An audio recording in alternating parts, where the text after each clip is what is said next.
So, have you ever looked at a map of federally recognized tribes in the US and noticed something kind of weird? Well, the answer to that question reveals two completely different stories of colonization, negotiation, and sovereignty. So let's get into it. This is the explainer on why Alaska is home to hundreds of recognized tribes, while Hawaii has absolutely none. Okay, right off the bat, these numbers are pretty wild. There are 574 federally recognized tribal nations in the entire United States. But just look at this breakdown. A full 40% of them, that's 229 tribes, are in Alaska alone. That is a massive concentration in just one state. And that brings us to the real mystery here. If Alaska has so many, how is it possible that Hawaii, another state with a deep, rich indigenous history, has zero? Well, the answer isn't simple. And to really get it, we need to dive into two very, very different histories. So let's start way up north. The story of Alaska Natives and the US government is it's unlike almost any other. It's not really a story of war, like you might expect. It's a story about unresolved land claims and, in the end, a massive, unprecedented negotiation. It all really kicks off in 1867. That's when the US buys Alaska from Russia for just $7.2 million. And yeah, that sounds like an unbelievable bargain, right? But there was a huge catch that the US government didn't quite grasp at the time. And this is the absolute key to understanding everything. From the perspective of the Alaska Natives who'd lived there for, 10,000 years, Russia didn't own the land in the first place. So what the US actually bought wasn't the land itself. It was just the right to show up and try to negotiate for it with the people who were already there.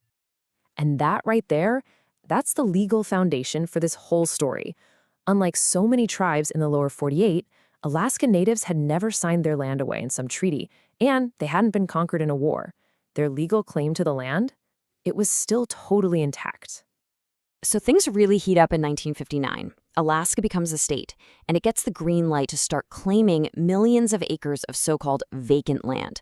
But of course, this land wasn't vacant at all. It was being used. In response, Native groups got organized. They formed the Alaska Federation of Natives, and they demanded a land freeze. And you know what? The US government had to agree, which basically forced everyone to the table. And what came out of all that was this truly groundbreaking deal, the Alaska Native Claims Settlement Act of 1971. Basically, in exchange for giving up their claim to the whole state, Alaska Natives got nearly 44 million acres of land and almost $1 billion. But here's the unique part. It was all managed through a brand new system of Native-run corporations. And it's that unique corporate setup that eventually leads us right back to our original number. It took years of advocacy, but in 1993, the federal government officially recognized these Alaskan Native groups as sovereign governments, just like other tribes. And that is how we get to 229 federally recognized tribes in Alaska today. Okay, so now let's hop over to Hawaii, where the history could not possibly be more different. I mean, it's the polar opposite. This isn't a story of negotiation over land claims.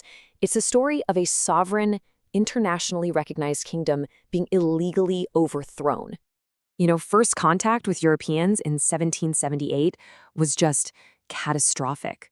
Western diseases ripped through the islands, and in the end, they wiped out over 80% of the Native Hawaiian or Kanaka Maoli population. This devastating loss made the kingdom vulnerable, just as outside business interests were getting stronger. And the takeover itself, it happened in the blink of an eye, really. In 1891, Queen Liliuokalani comes to the throne and tries to restore power to her people.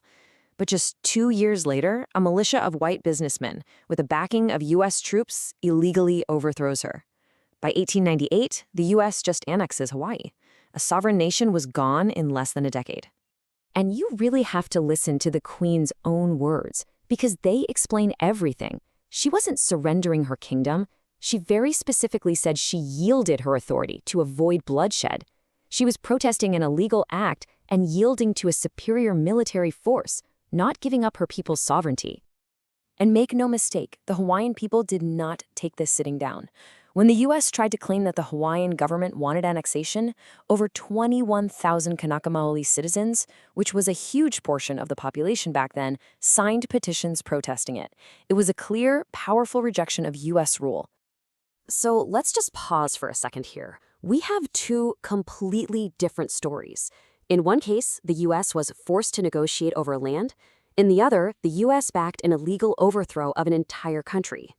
Let's put them side by side to really see the difference. This table just makes it crystal clear. In Alaska, you start with unceded native lands. The goal becomes a settlement for land and sovereignty within the U.S. system. But in Hawaii, you start with a sovereign kingdom that was overthrown. So for many, the goal isn't a settlement, it's the restoration of independence. Two totally different starting points, two different goals, and two completely different results. And all of that history, it leads directly into this incredibly complex and often painful debate that's still happening in Hawaii right now. I mean, even when the U.S. Congress formally apologized in 1993 for the illegal overthrow, it didn't actually change anything legally. So, what's the path forward? And this is the real heart of the issue today.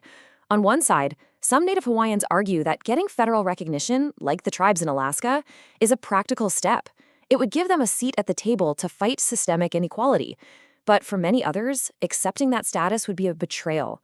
It would mean giving up the ultimate goal, bringing back the independent kingdom of Hawaii that was stolen from them. But here's something that's so important to remember. Despite these completely different legal histories, the struggles they face today, they look awfully similar. Both Alaskan Natives and Native Hawaiians have had to endure political marginalization, attempts to erase their culture and language, and they still face higher rates of poverty and major gaps in healthcare and education. Their struggles are deeply connected. And that leaves us with this final, really challenging question. For Alaskan Natives, the path led to negotiation and federal recognition. But for Hawaii, the path was one of illegal occupation. So what does justice even look like for a nation whose sovereignty was taken by force, but was never, ever formally surrendered? That's the unresolved question at the heart of Hawaii's story today.